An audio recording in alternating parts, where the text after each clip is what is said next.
Hi friends, welcome to my channel Joys of Indian Cooking. இன்னைக்கு நம்ம குவிக்கா ஒரு ஊத்தப்பம் எப்படி பண்ணலாம் பார்க்கலாம். இதுக்கு தேவையான பொருட்கள் நல்ல புளிச்ச தோசை மாவு.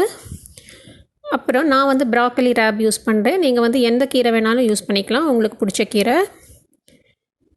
கொத்தமல்லி, கொஞ்சம் ரோஸ்டட் cumin பவுடர், ஜீரகத்தூள், புதினா, பச்சை மிளகாய். ரொம்ப சிம்பிள் ப்ரொசீஜர். கீரை, கொத்தமல்லி, புதினா, பச்சை மிளகாய், அதுக்கப்புறம் இந்த ஜீரகப்பொடி எல்லாத்தையும் சேர்ந்து கொஞ்சோண்டு உப்பும் போட்டு தோசை மாவோடு நல்லா கலந்து குட்டி குட்டி ஊத்தப்பமாக நம்ம நல்லெண்ணெய் போட்டு சுட்டு எடுக்க போகிறோம்.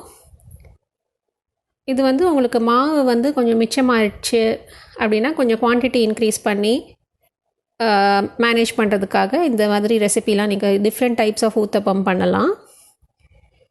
இது க்ரீன் ஊத்தப்பம்னு ஏன் சொல்கிறேன்னா எல்லாமே க்ரீன் கலர் ஹர்ப்ஸாக போட்டிருக்கோம். கொத்தமல்லி, புதினா, கீரை, அதனால தான் இதுக்கு க்ரீன் ஊத்தப்பம் அப்படின்னு பேர் வச்சுருக்கேன்.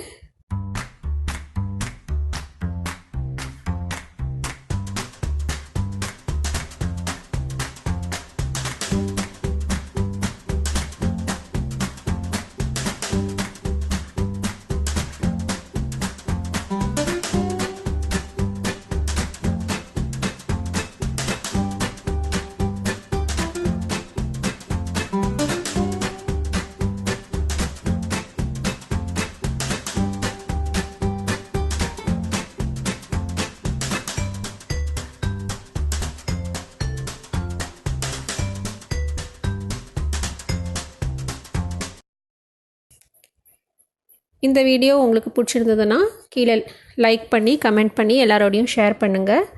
என் சேனலை இன்னும் சப்ஸ்கிரைப் பண்ணலன்னா கண்டிப்பாக மறக்காமல் சப்ஸ்கிரைப் பண்ணி அந்த நோட்டிஃபிகேஷன் பெல் ஐக்கனையும் கிளிக் பண்ணுங்கள்.